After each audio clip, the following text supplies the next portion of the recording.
My name is Jordan Soileau. I'm 24 years old, and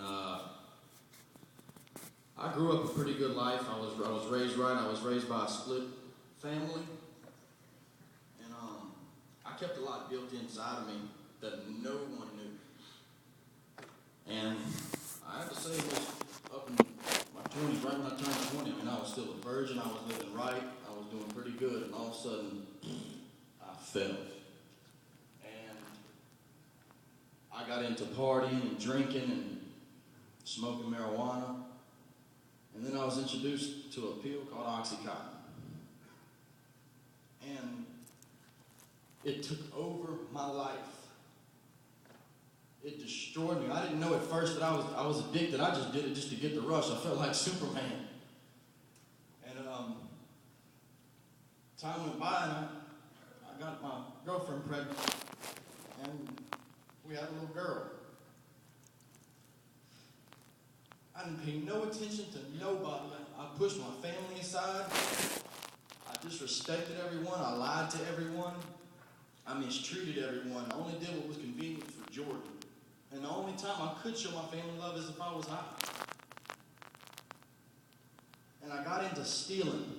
I couldn't keep a job. I've had over about 67 jobs.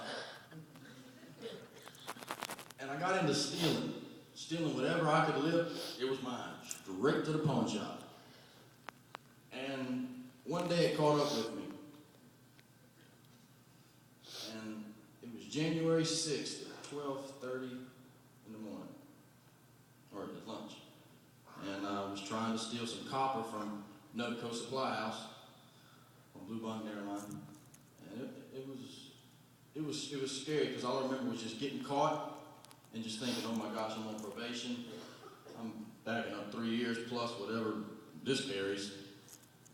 And I went to East Baton Rouge Parish Prison, terrified, detoxing, not knowing what was going on. I done put my family through so much that I didn't even know if they would answer my calls. And I can remember sitting there in Central Booking thinking, what in the world have I done? And this little voice inside my head said, you should have listened to me.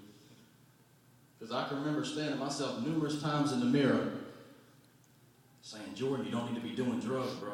You got a little beautiful girl, you got a great family, straighten up. And I never listened to that voice. And that was God trying to keep a hold of me. He's kept me alive. I've been in 2 major car wrecks. One truck was a head-on collision, the other one I flipped my truck in a ditch, and I'm still alive. And I can remember when I finally got to a tier in prison, I met this guy, and he was like, you know Jesus, and I don't know what it was, but I grew up a Christian my whole life. I knew who Jesus was. I knew what he could do for me. And I said, you know what? All else failed. My way didn't work. And I sat there, and I fell to my knees, and I cried, and just begged God to get me out of prison. And God had some work he was doing to me. Almost 5 months I was in prison. And the Lord was just opening doors. And I heard about Teen Challenge. And I was sitting there the day before court just praying, God, please get me out of prison. And just like that, the next day at court, everything was just bam, bam, in order. That day, I came to Teen Challenge. And on the ride up here, I'll never forget, I was riding with my daughter. And I was just looking at her, and I haven't gotten to be with her in a vehicle in almost 5 months. And for the last 2 years, our whole life, I was never really there. So just the emotions that was going on in my head were so amazing. But I left prison and came straight to Teen Challenge. But it let me know that the people who I've put down and hurt so much still love me and forgive me.